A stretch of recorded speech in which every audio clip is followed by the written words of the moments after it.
All right, so the next chapter deals with corporations. Now corporation, now this is going to be different, right? Because what we're doing here in corporation is you actually create a being, right? So it's created by law. It's created in a lawyer's office, okay? And it's created a lawyer's office without a soul and it won't die. Okay? All right, now, okay. Now, some of the advantages are it's a separate legal entity, okay?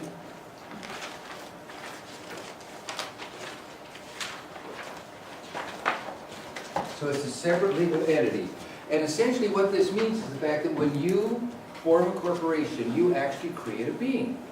And this being, of course, you can own the corporation and the corporation can hire you. So you're both an employee and an owner. Now this makes a labor dispute kind of tough, okay? It has limited liability for the stockholders, okay?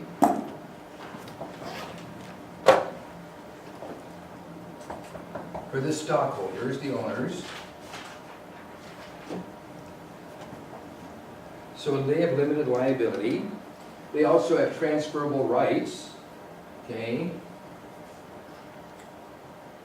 And they can sell their share. They can sell their ownership. It has continuous life. So with a partnership, if there's two of you in a partnership and one passes on, the partnership's over. But if two of you in a corporation and both of you die, the corporation still continues to exist. There's a lack of mutual agency, and that's seen as an advantage. You don't have to worry about your fellow stockholders, G and CY agency. You don't have to worry about your fellow stockholders making an heir that you have to live with. And of course, it has ease of capital formation.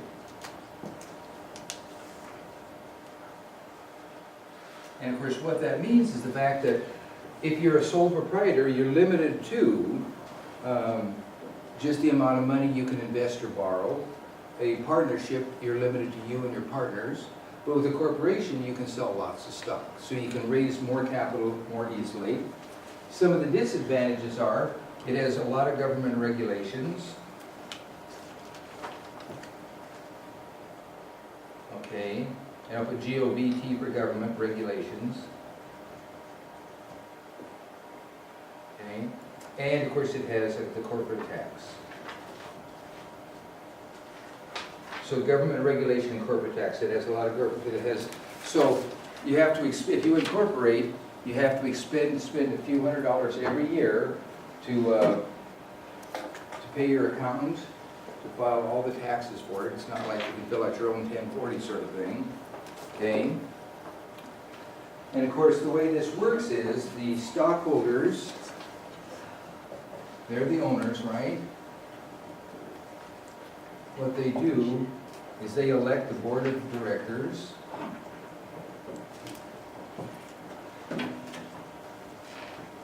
Who, of course, hire the president.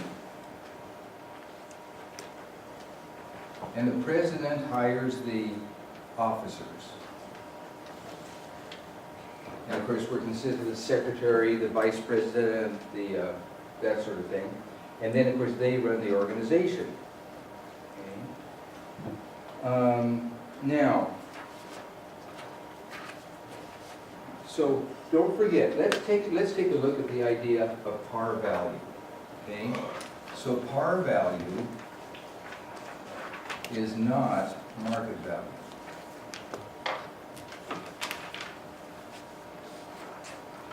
Okay, so par value is, let's start with market value. That's what somebody will pay for it.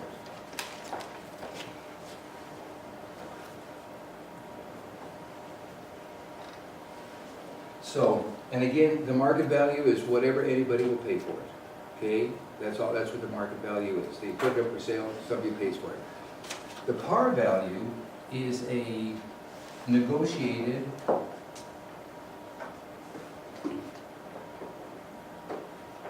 amount set aside to protect creditors.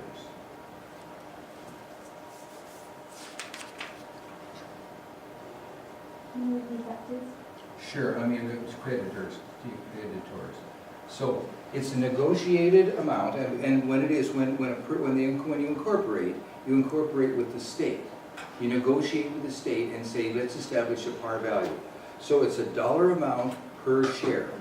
So every time you sell a share of stock, so let's say it's par, has a $2 par. Every time you sell a share of stock, $2 goes into the par account, or be the common stock account, and that has to be kept in the business to protect the creditors, because don't forget, it's there's limited liability. So with a limited liability, that means that if somebody sues, a lot of times they're limited for what's in the corporation, and so a certain amount has to be kept in the corporation, and that's called the par value. So you negotiate when you incorporate, and you agree to set a certain dollar amount every time you sell a share into the common stock account. That's where par is kept. That's where par is kept, so a certain dollar, and then this has to be kept in the business, in the corporation, to protect the creditors. Okay, and that's what par is, yeah. Is that required by law? Yeah, it is. These are heavily governed by laws. What varies, of course, is the fact that if you have a service business that has few debts, etc., your par value is going to be small. Suppose you're like a manufacturer where you have that type of business has a lot of debt because they need the buildings, the machinery, etc. They'll have a bigger par value because that type of business will have more creditors. So it's negotiated when you incorporate with the state, and you incorporate with the various states. So for instance, a lot of states have favorable, like New Jersey has very favorable business laws. So a lot of people will do business in Washington, but they'll incorporate in New Jersey. And just because it's good to be incorporated in New Jersey, because they have very favorable incorporation laws. And a lot of people, okay. And then lately, a lot of people have been incorporating down in Nevada, so when they hold their shareholder meetings, they can have the party. Okay. Yeah. All right. Okay. So the market value, again, what everybody will pay for it. The par value, it's a negotiated amount when you incorporate, and it's negotiated with the state, various kind of business, and you agree to set aside amount every time you sell a share, and that's kept in the business to protect the creditors. Okay? Now, let's put up an example here. Now, in this particular example, you issue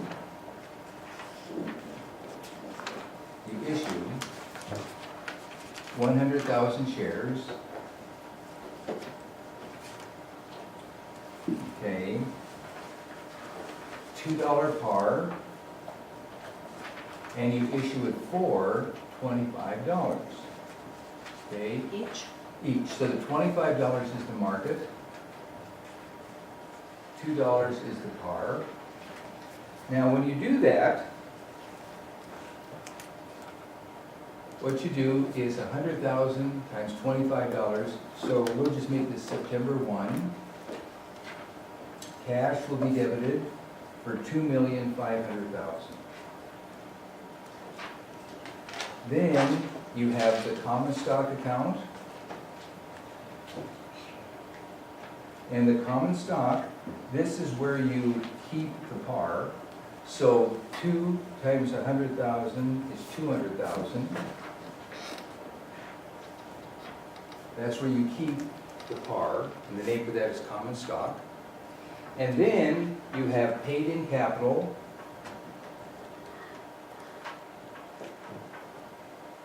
in excess of par, and that's an account name. So in this case, that will be $2,300,000. Okay? All right. So you issue 100,000 shares at $25 a piece, so cash is $2,500,000.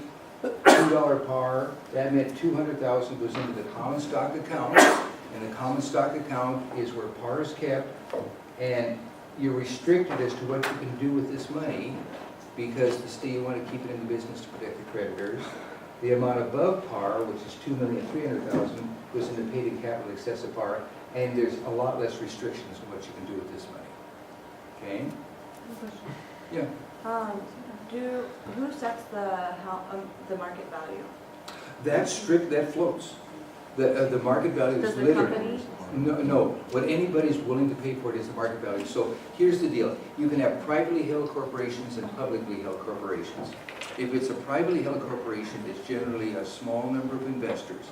Coors Brewery is privately held. When they have a stockholders meeting, everybody shows up in their short sleeves and they hold it in the kitchen of Adolph Coors, okay? If it's publicly traded, that means it's traded on the New York Stock Exchange and NASDAQ and that sort of thing. But again, and when I say this, that if you offer your stock, you say, this is what I think it's worth, somebody will say, this is what I'm willing to pay for it. What anybody's willing to pay for it is simply what it's worth. Okay. And so, it's a very psychological thing, that you can figure, because this, you can estimate what you think is the underlying value of each share, right? Because you can take the value of the company divided by the number of shares, that's like its book value, right? Yeah. And it doesn't make any difference, that is its book value. Now, that's a starting place for negotiating if you want to sell the business and things like that. But the market value is simply what anybody's going to pay for it, Okay. and nothing more. And so, and then, for instance, as an example of that, Amazon didn't make a profit for years, and yet their stock value stayed up for no reason. Their net income, their income statement was anemic. But people said, this is a darn good idea, we think you can pull it off, we're going to stick with you. And so their price stayed up, even though their earnings per share or whatever was dismal. And they did make it, and they made it good. And so, and again, but again, it's just because people believed in them. And so, which was all psychological, because when you looked at their income statement, et cetera, they shouldn't have justified that to anything. Yeah. What do you mean you say protect the creditors? What exactly does that mean? Well, in this case, don't forget, it's there's limited liability with the corporation, right? So with limited liability in a corporation, that you can't get through to somebody's assets, okay?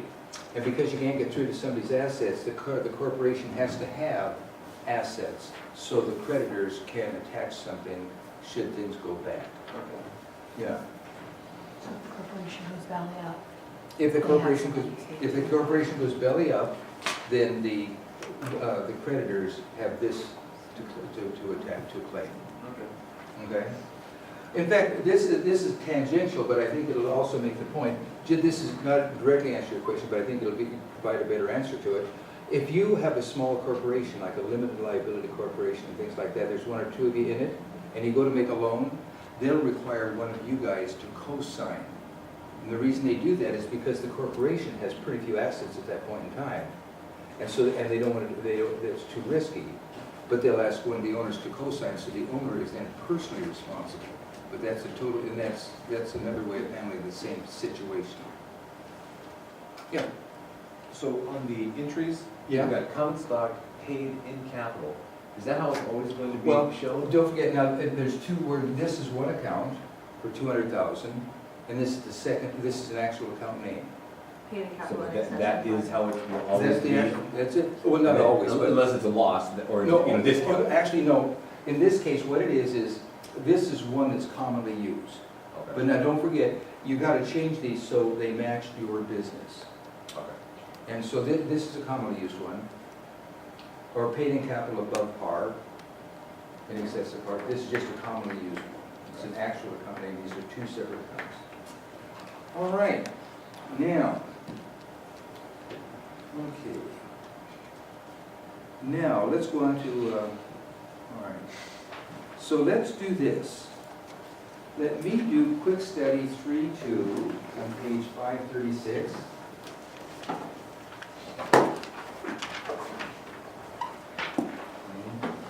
And here's how it reads.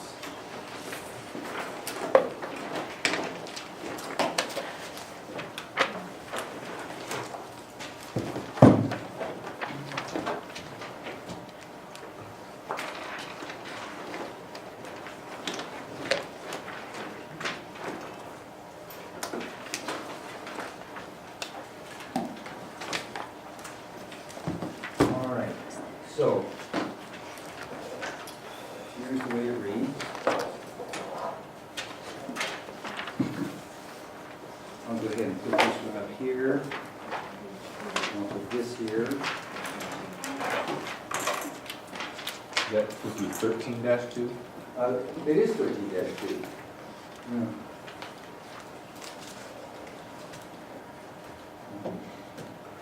All right.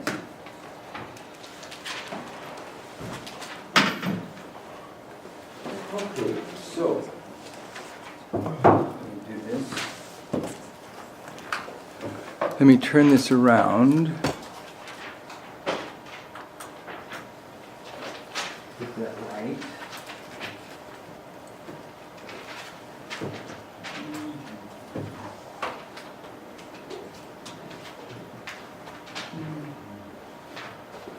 All right, so here's how it reads.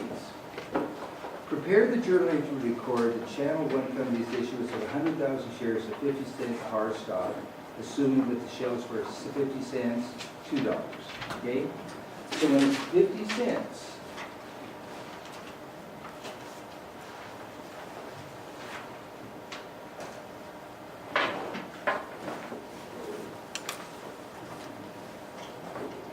so when it's 50 cents, then we're going to debit cash.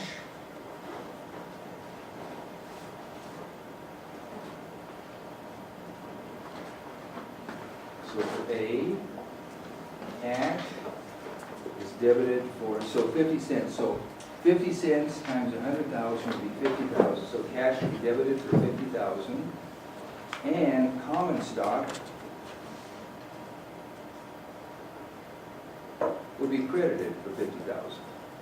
And the reason is because this is par, and par is the same as the selling price. So par is 50 cents, the selling price is 50 cents, so all of it goes in here, and all of it becomes what's called, and what this is called legal capital. That's the, legal capital is the amount of par that's kept in the business. Okay, does that make sense? I have a question. Yeah. In the real world, would they actually sell, would they actually sell the stock for the same as the par value? Because then if they have to keep that in this little account, they can't use any of it, so it's kind of useless. Well, they can use it, but they can't do things like give it back as a dividend and things like that. Oh. They can still use it, Oh, but okay. they can't return it as a dividend and that sort of thing. So it has to be invested. Yeah, it has to be invested, but it can't be used to give a dividend. And what they do is, again, they can sell it, they just sell it for whatever good. I'll be right with Daddy. Now, some states say you can't sell below par, some states it is allowed.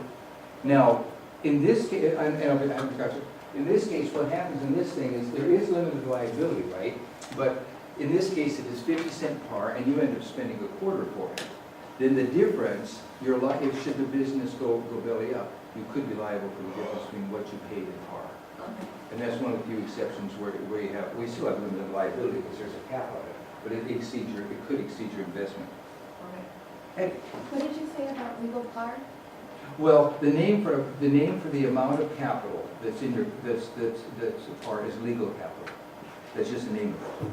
So legal capital is the amount of par that you put in, that you have in your capital, in the account. So common stock is the name of the account where you park it, okay? And its name is legal capital, okay? Now, $2 per share. So now this means that, again, you'll have par, but so you'll have $1.50 per share above par. So in this case, what you have is you'll have B. Now, again, cash is 200,000, because that's how, now cash is 200,000, okay? And of course, in other words, it was $2, that's the market price, and you sold 100,000. Common stock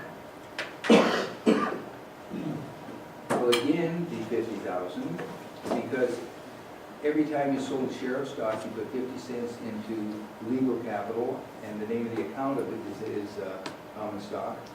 And that means there's 150,000 above that, and that's paid in capital in excess of par dash common stock.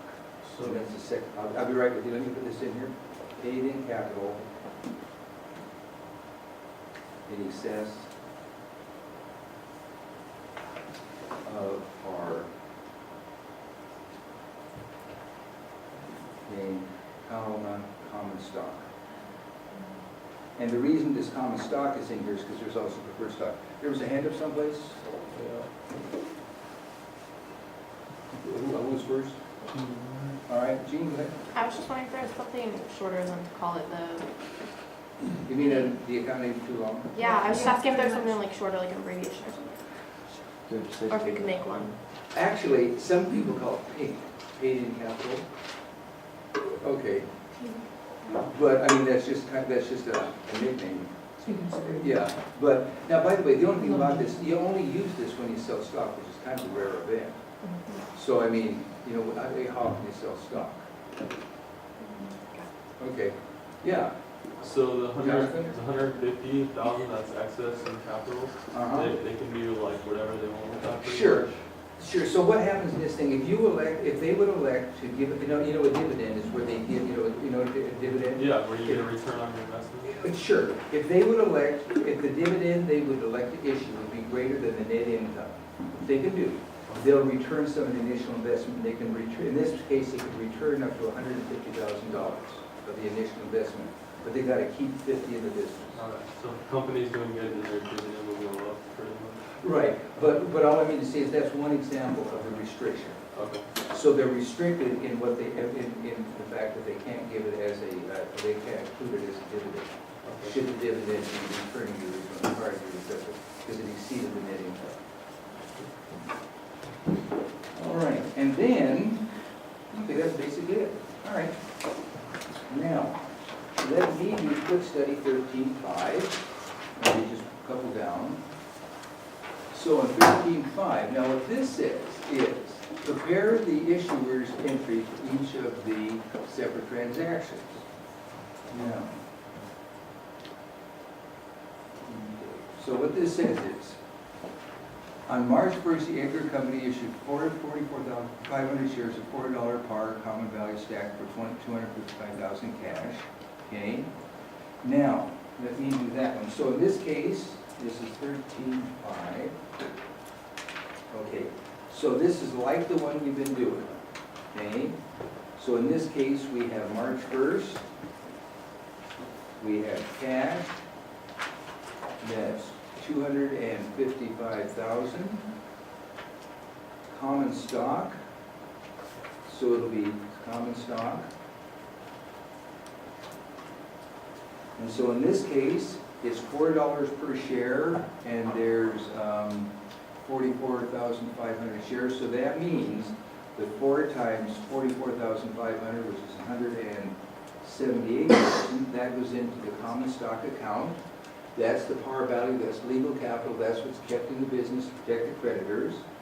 Then this minus this, it turns out there's 77,000 above par. And that's, here's another name for it, contributed capital excessive par value, common stock. That's no better?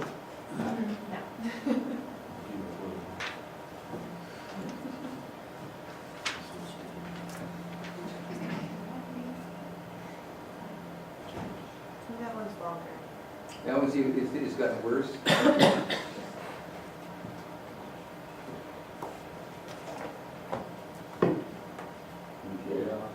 Now,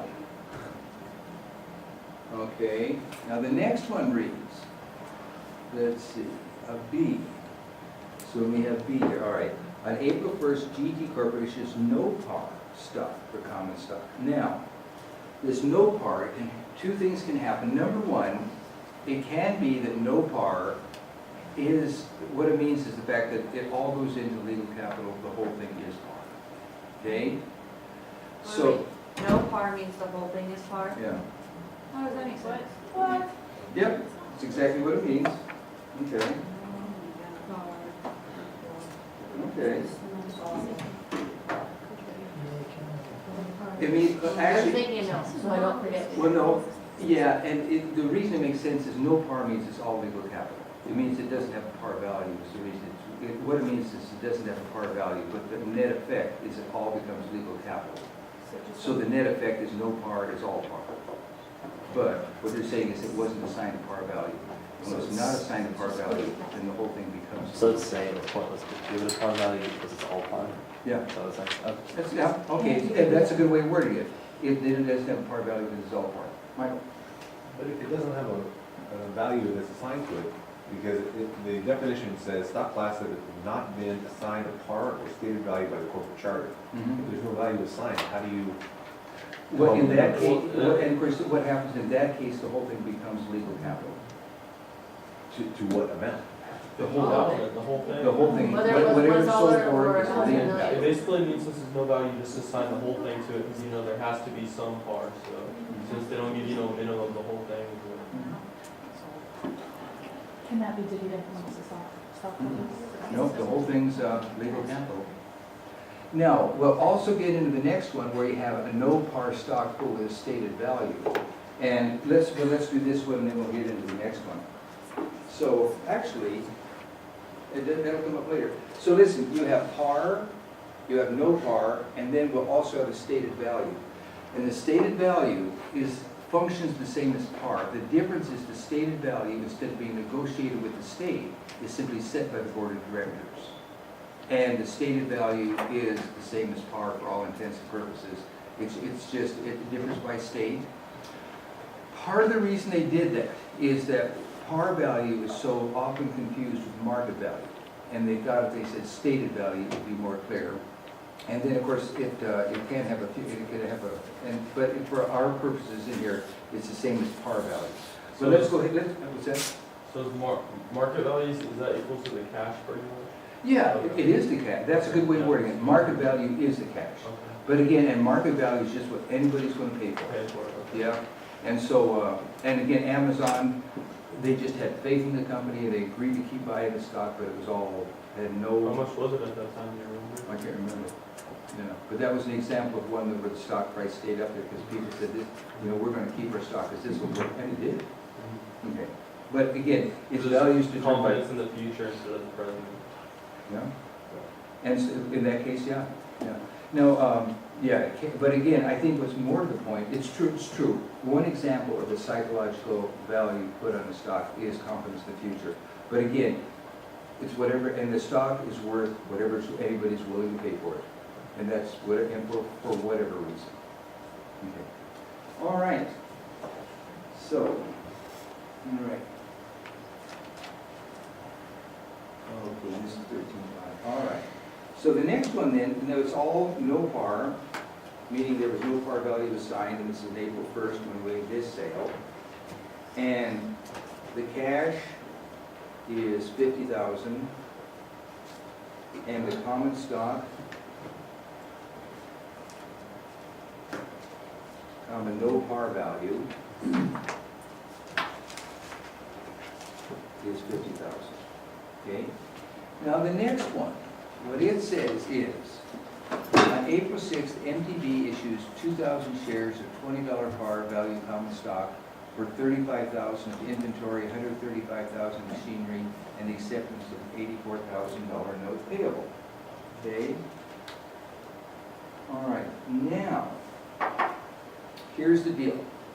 What happens on this thing is, if you have a brand new company, now what they did, okay, what they did in this thing, all right, so what they're doing in this, if you have a brand new company and you trade stock for goods, how much should you value the stock for? Well, in this case, what happens is, if you can determine the value of the stock, like you've been selling it for a while, and you know what it sells for, then that is what you paid for the machinery. However, if you can better determine what the machinery is worth, and you don't really know what the stock is worth, then you value the stock depending on what the machinery is worth. Does that make sense? So that the actual values are determined by what is more dependably, more reliably determinable.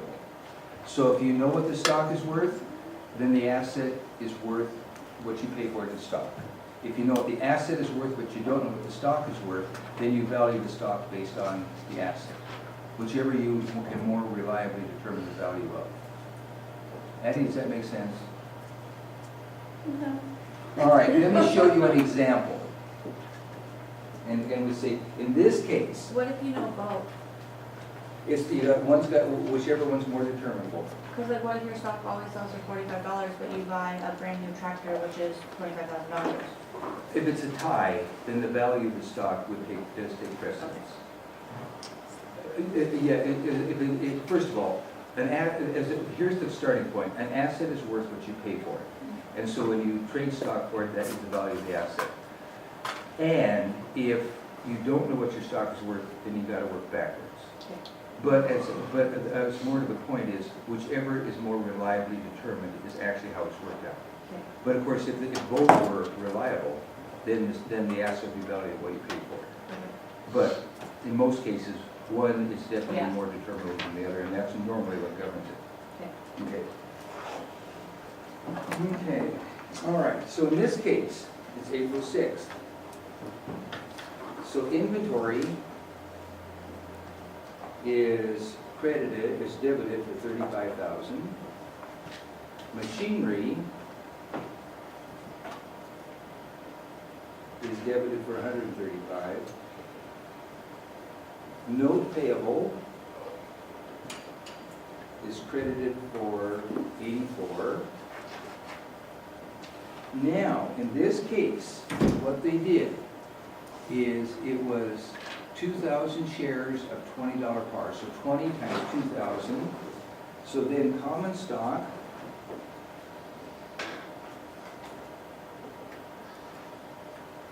$20 par is credited for 40,000. Then 46,000. And in this case, you knew what the inventory is worth, you knew what the machinery is worth, you knew what the note payable was worth.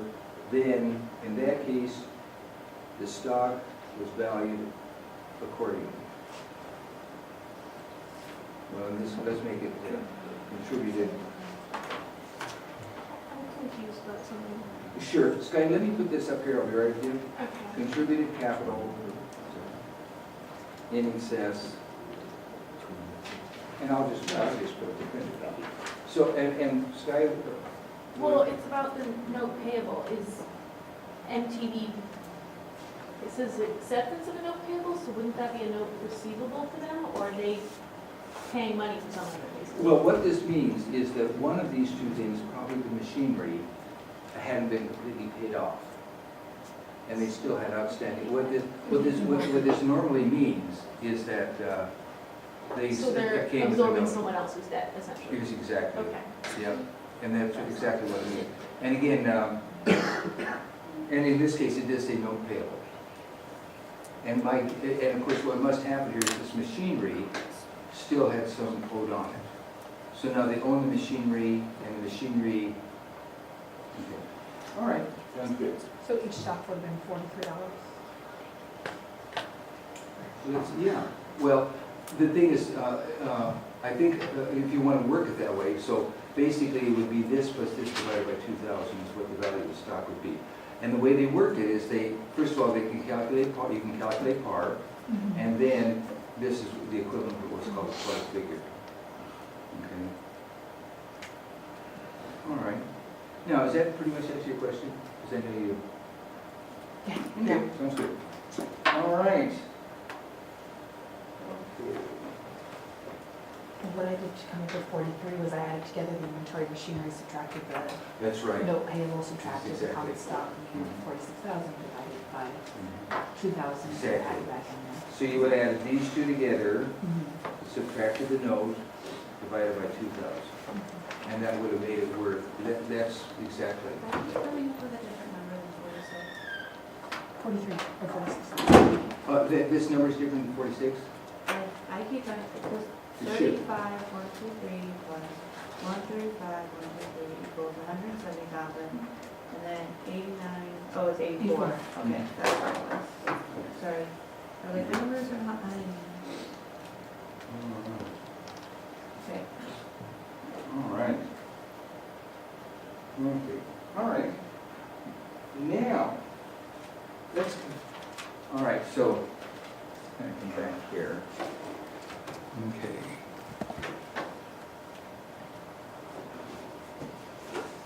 Now, let's go back to the example we had here. And in this example, they have the one sale, right? And what they did, and I'm going to introduce some retained earnings at this point in time.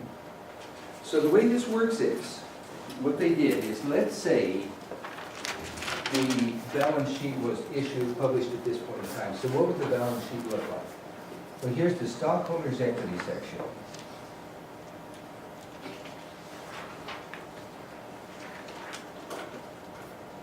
Okay. And of course, you'll have common stock.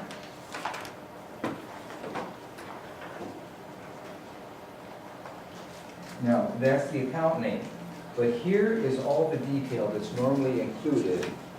This is where the detail is included, I'll tell you better way of saying it. It had $2 par, okay, 500,000 shares have been issued.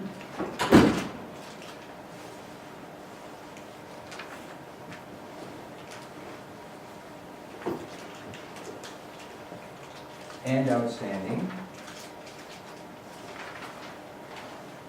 And I'll explain these things in a minute. Paid in capital in excess, and that will be 200,000. Paid in capital in excess of par.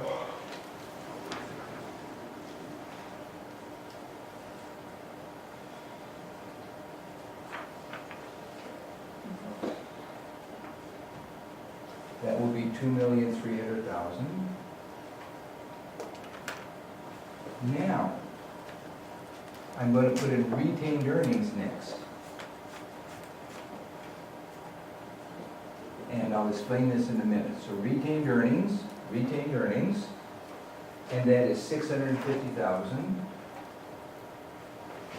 Add all of that together, it comes to 3,150,000.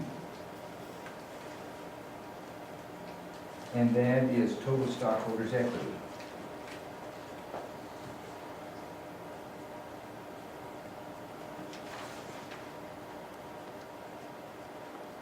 Okay, that's total stockholders' equity.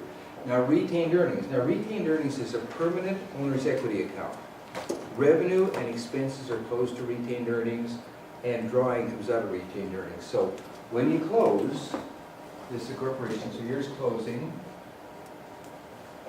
what you do, you got revenue, you got expense, so both of those are closed to retained earnings.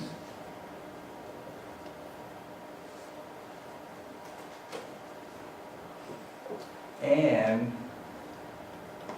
dividends come out of retained earnings. Okay? Now, by the way, you'll see where dividends come out of retained earnings. And by the way, a few other things change retained earnings, but this is the bulk of it. So retained earnings, which is right here, it represents profit that's been left in the business since its very beginning. Okay? And it's a permanent equity account, owner's equity account, and it represents profit that's been left in the business. Now, if you end up with a negative here, which can happen, then there's an accumulation of too many dividends and possibly a string of net losses that can result in a negative retained earnings. And of course, that could, if it's big enough, could result, of course, in negative capital. Okay. All right.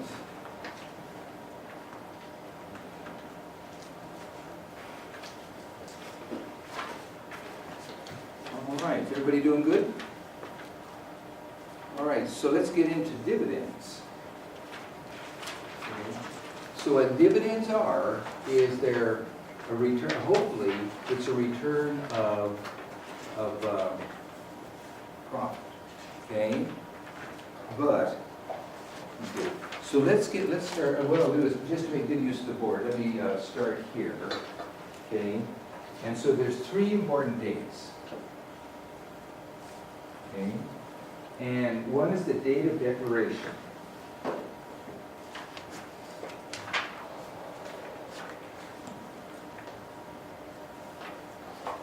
Another is the date of record.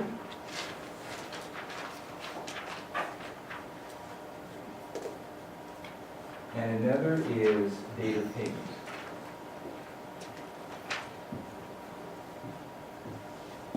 Okay. Now, the date of declaration, first of all, what happens in this is the board of directors can declare or not declare a dividend at their discretion. Okay? That makes sense? So the board declares dividend.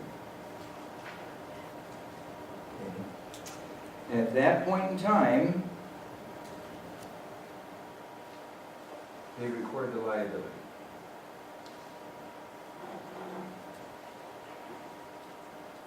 Okay? The data record, who owns it on this date gets the dividend.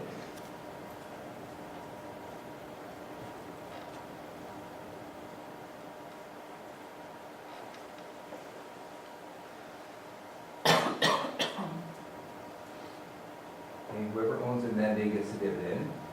And by the way, there's no journal entry here.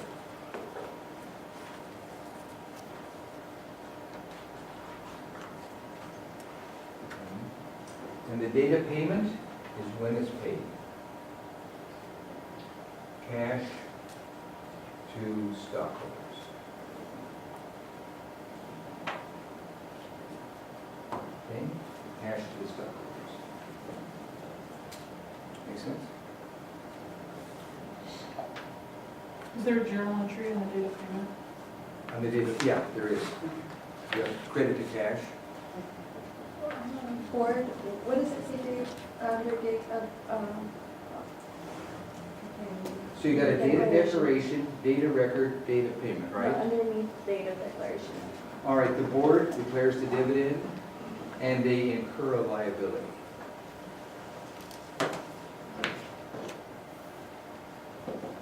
And then the data record, whoever owns it on this date gets the payment. Okay? And there's no journal entry. The date of payment, that's when the cash is sent out to, and it will be the stockholders.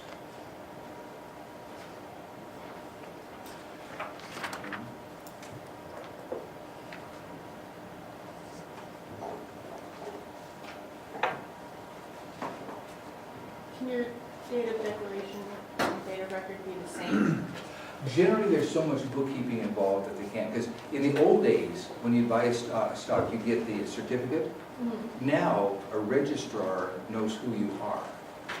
And so the registrar, so they declare it, and then the registrar has to decide who owns it, and then the registrar has to send it out. So generally, there's a couple of weeks in here. So it's mostly just to leave time to get stuff Need done? time for the bookkeeping. Now, first of all, suppose it was a small corporation like Coors.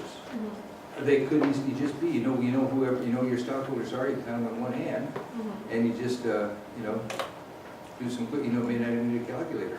Just write them a check. So, all I mean to say is this is generally the way it's done. And there certainly could be exceptions, like, if you had a small corporation. Yeah?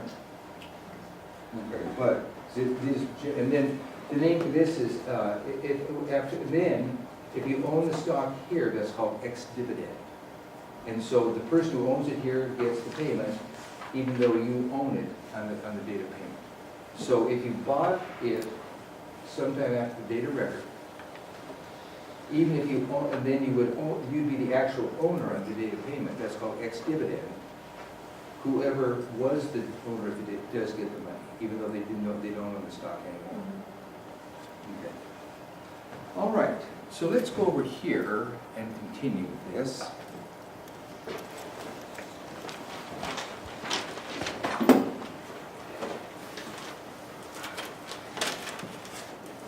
Okay.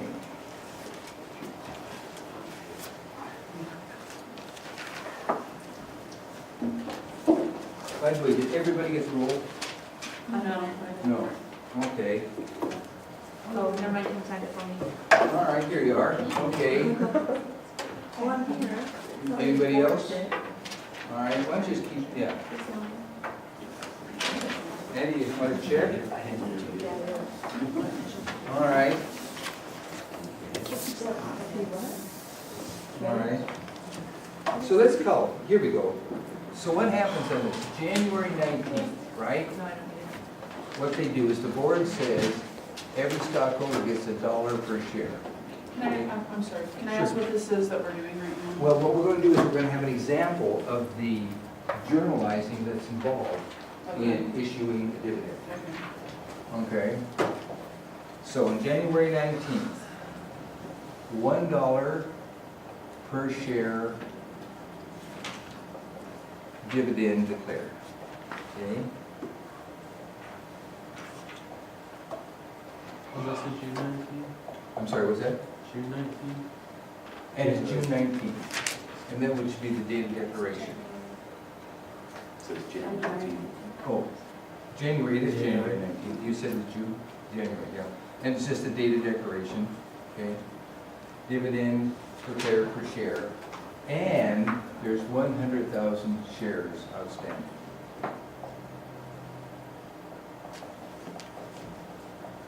Okay. 10,000 shares? 10, I said 10,000, yeah, I meant 10,000, I said 1,000. 10,000 shares outstanding.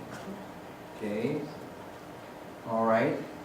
Now, 10,000 shares outstanding. It'll be paid on March 19th to stockholders of record on February 19th.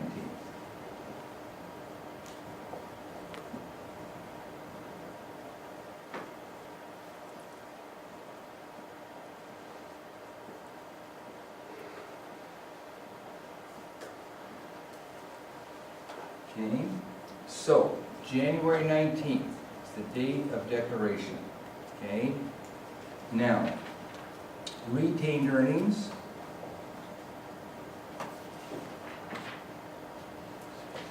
are debited for $10,000. And it's 10,000 shares outstanding, dollar per share, 1 times 10,000 is 10,000. And you have common dividend payable.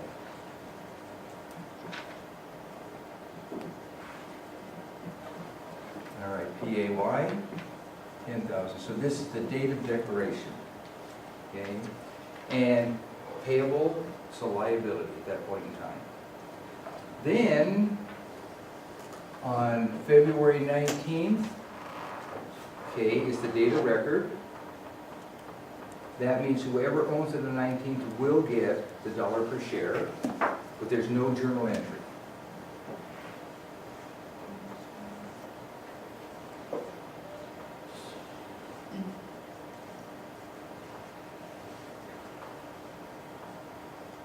The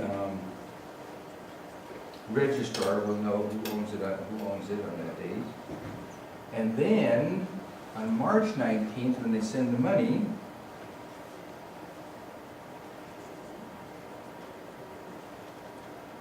common dividends payable,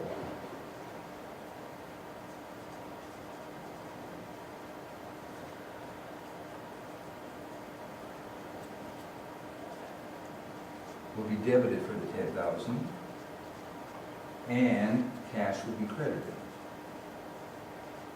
for the 10,000. Okay? Okay, so date of payment, date of record, or date of declaration, date of record, date of payment. This is a liability, and of course,